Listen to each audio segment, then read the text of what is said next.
thinking about our little poster here. We are called to shine like stars. We're called to be an attractive community.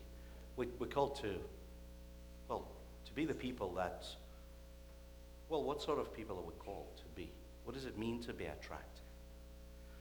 Does it mean we should be doing things like cool things to attract people here? Like, we talked a little bit about what can we do with the building. And imagine we had an unlimited budget. We could knock it down and build something beautiful here that everyone who walks by would be like, wow, I'd like to go in and have a look at it, because it's something so special, the best building in Halifax, right? That could be a good way. Or we could have last year we went to a church in US, and they had the welcoming foyer was bigger, a lot bigger than our sanctuary, and they had a little stand there with people giving out free mugs for those who came in for the first time, and a voucher to have a Starbucks coffee. Now, funny enough, you didn't need to go far for a Starbucks because there was Starbucks in their church, right? So they ran a franchise in their church building. So you had a free coffee, they had a free mug, you could go to get your free Starbucks thing. That's pretty attractive, isn't it? That's very cool. Another church we went to in California, they had a youth center. Man, I think this is the best youth center I've ever seen in my life. Any game you can think of, it was there. There was a basketball court inside, there was a volleyball court outside, there was a conference center for 300 seats in that youth center, right? So the main church building was next door. And the equipment they have in that youth center, the conference hall, probably some big UN meetings or something like that, you could see the same quality and the same type of stuff. I've never seen anything like this in any church in my life. So that's very attractive. Oh, by the way, they're also building a big pizzeria inside their youth center, right? So that you could do everything. You could have your life there. Now, where the church was located, that was when they were given their location to build their campus, it was sort of on the outskirts of LA, where their land wasn't used for agriculture. It was a pretty useless area, and that's where they were given the land. Once they've built the church there, and it's a mega church, right? Now it's a very expensive area where everyone wants to move and build their house, because it's really good to live there. The church offers you so many opportunities.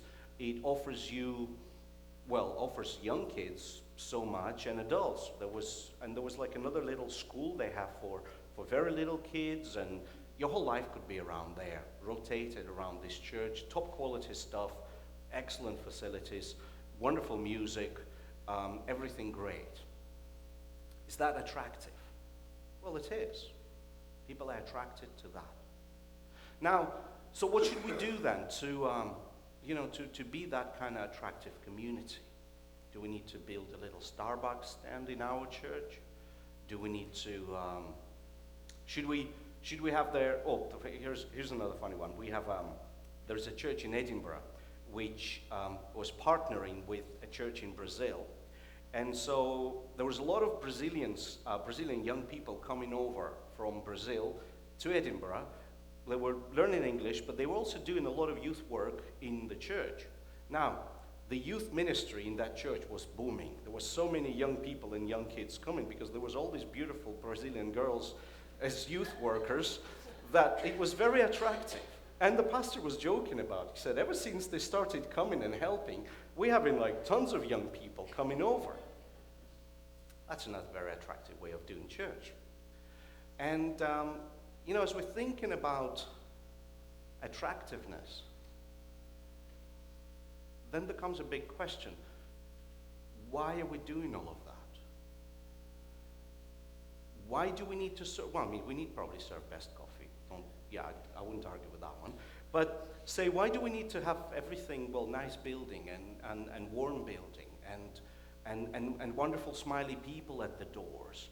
And why are we asking people to be friendly at the end of the service and go and speak to the newcomers? And why are we doing all of that?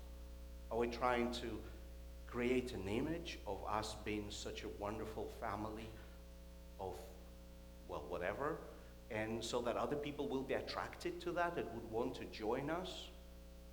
Are we trying very hard to sell something that we have as if it's not good enough? When I'm thinking about the passage we read today, that talks about us being salt and light, how do we read it? Or, often we look at this passage and we say, well, we need to be the salt, right? And what does it mean?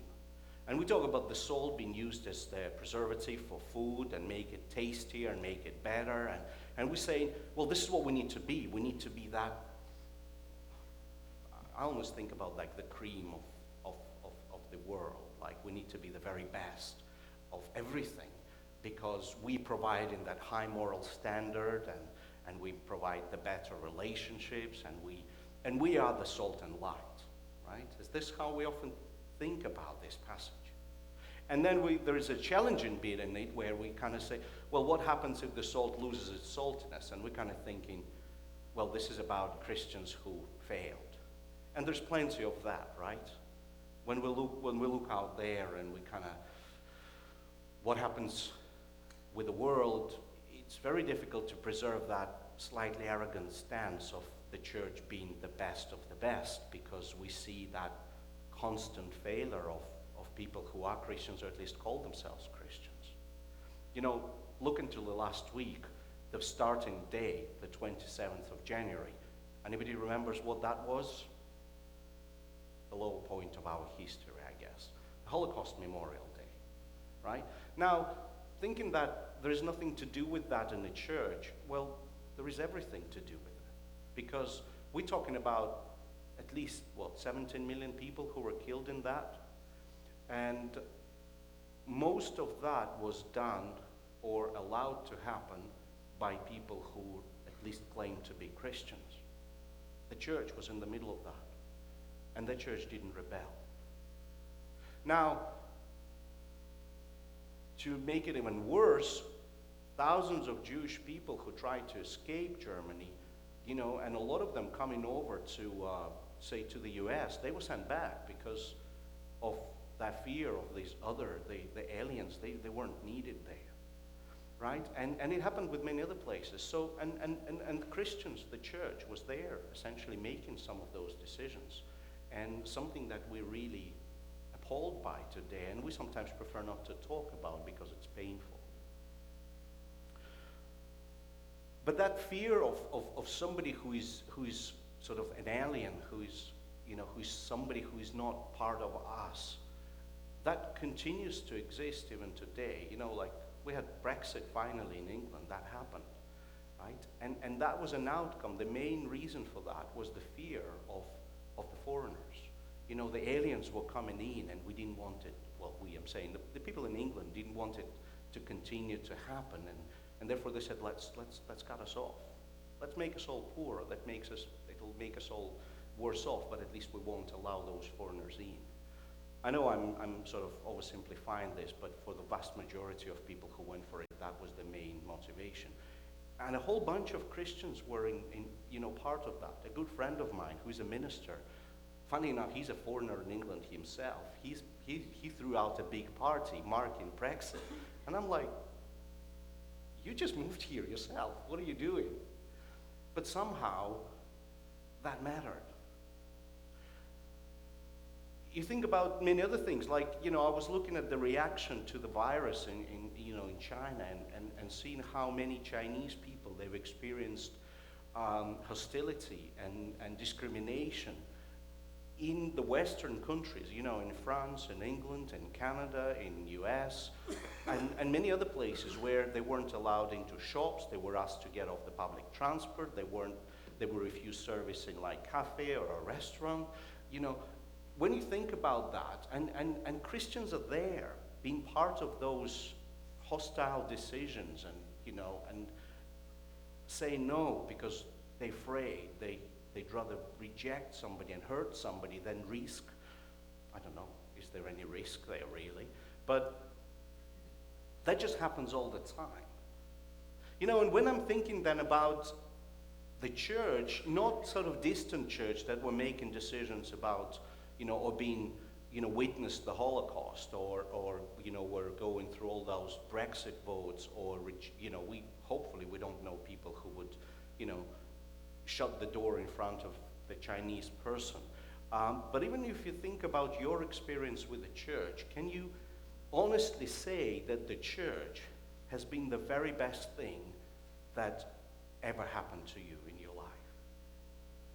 I'm sure everyone can think about moments when they were hurt in a church, when they've experienced some very unpleasant moment and hostile moments, and when they were, pushed aside, and when they were made feel bad, and that happens in churches, unfortunately.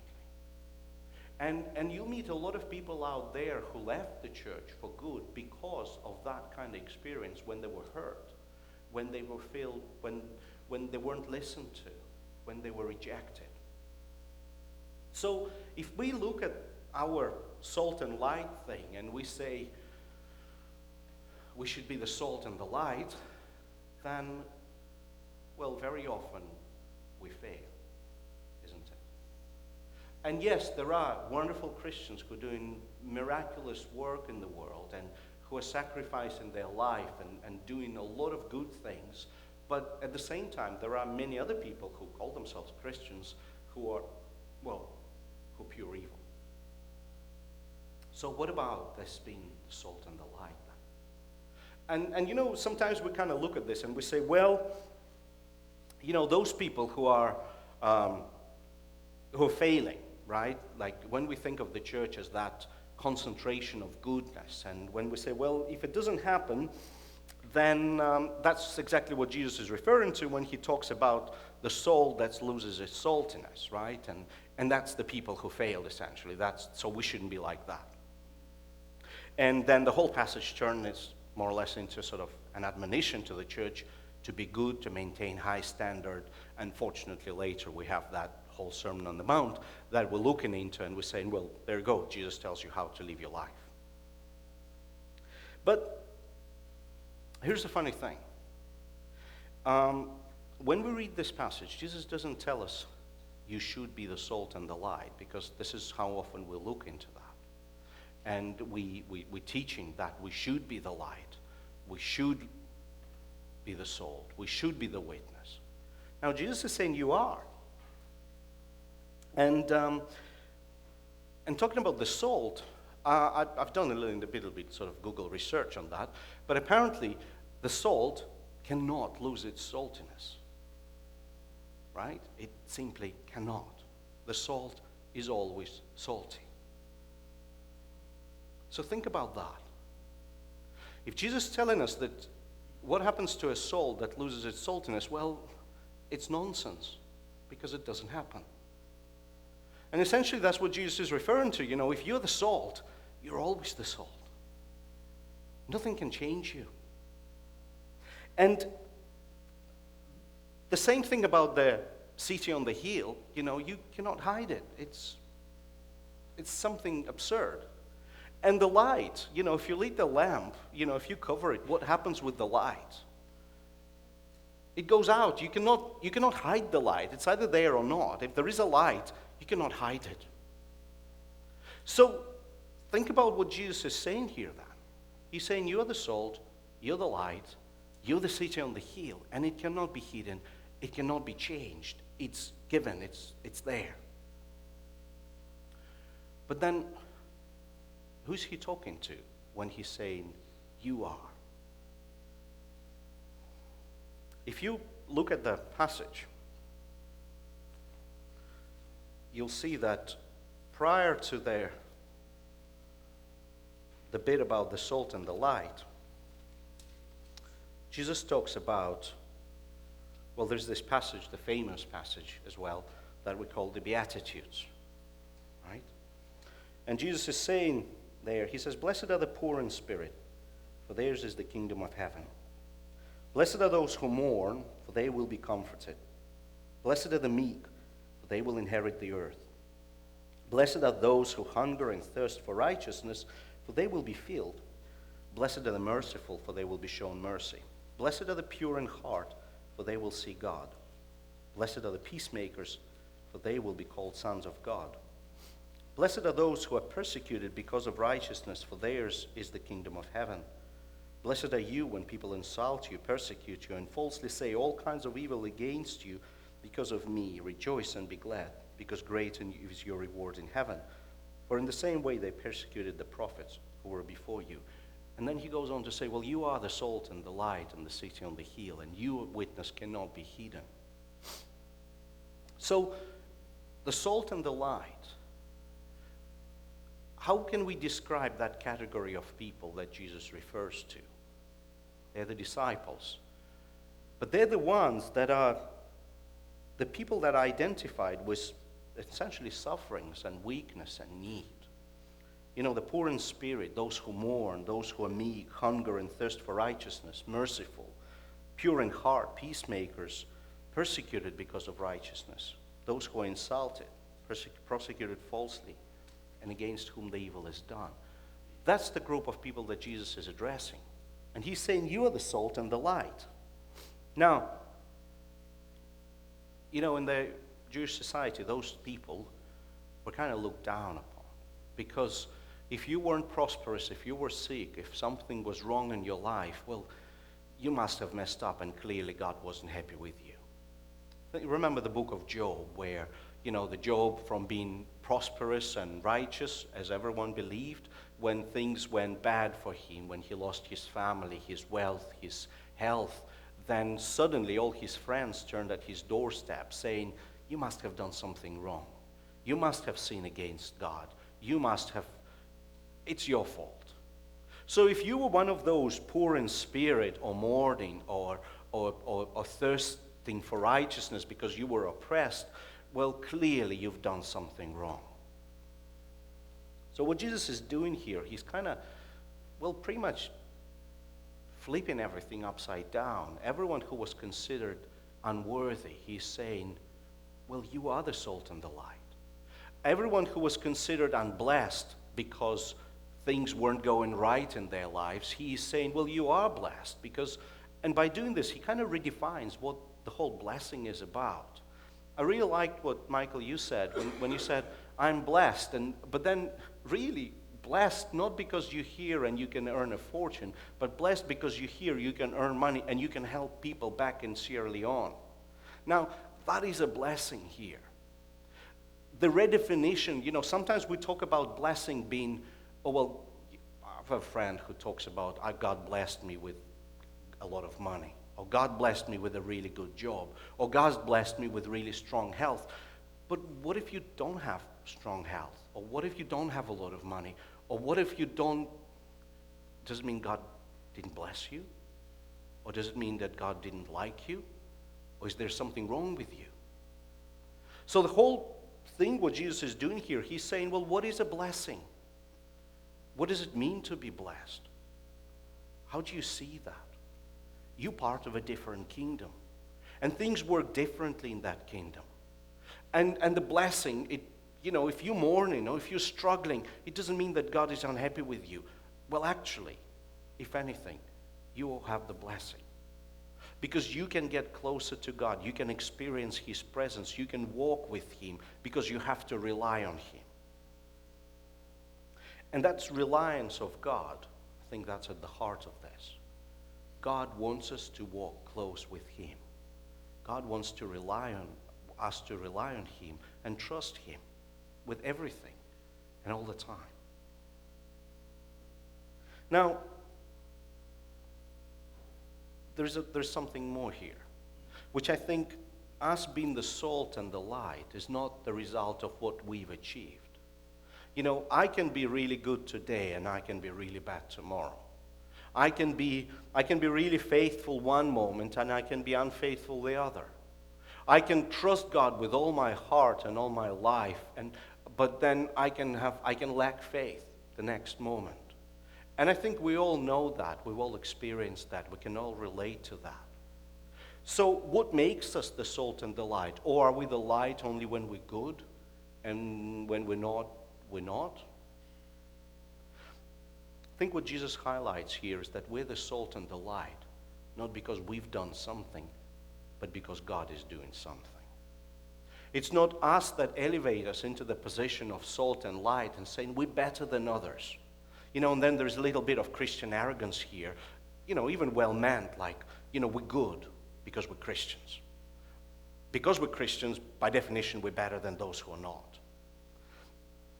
This isn't what Jesus is saying here. He's saying you're the salt and the light and the city on the hill because of what God is doing. God made you one. And God made you one not because you deserve it, but because God loves you so much. Because of Jesus Christ coming into the world, we have that new kingdom coming into the reality. And reality of that kingdom, well, this is the good news that we have. It's not about I can go to heaven when I die. Nothing matters really around me now. But it's the good news is in Jesus Christ came into the world. He brought God's kingdom into the world. And because of his coming into the world, everything is different now. Our life is governed by different values. We perceive the world differently. We do things differently. We relate to each other differently. We talk about being an attractive community. What motivates us? Or should anything motivate us to be one? Because if we do, if we just relate to what Christ has done, if we can relate to Christ's presence in our life and have that sincere desire to walk in his steps, to imitate him, to do what he is doing, then we will be one. We don't need to try to be attractive. We don't need to try to sell the gospel because the good news is so good on its own. Because it's not up to us, but it's because of God. We don't initiate that, God does. We don't bless people by doing something good to them, but God blesses us, allowing us, enabling us to do something to others. The whole world is different, not because of us, but because of Jesus. And as we come into the table, this is pretty much the continuation of that thing, really. As we come to the table not because we deserve it, right? We don't. We don't come to God because we feel so good and bold and we can, approach him and say, right, God, I think you owe me something. It's not like Santa. Have you been good or bad this year? Or I've been good, I expect lots of presents, right? We come to this table, and we come to this every month. Here, other churches celebrate it weekly. Sometimes we celebrate it more often. And the table signifies what Christ has done for us. It's not about us deserving to partake in the body and the blood of Christ. It's about God wanting us to come to him and experience his presence in our life. We read in the scripture that on the night when Jesus was betrayed, he gathered his disciples and he took bread and he broke it and he gave it to them and said, take it and eat it. This is my body and this is broken for you. And after the meal, he took the cup and he passed that cup around and said, well, take it and drink it all, because in this cup is the new relationships between you and God. They've not done anything to deserve it. Well, if anything, they betrayed him straight away. We don't do anything to deserve it, and that's why God says, come as you are. Come with all your weaknesses. Come with all your doubts. Come with all your struggles. Come with all your poverty. Come and be fed. Come and meet God. Come and experience his presence. That's what he wants us to do. That's why we come into this table again and again, recognizing our weakness, recognizing our sinfulness, but celebrating God's mercy and God's presence.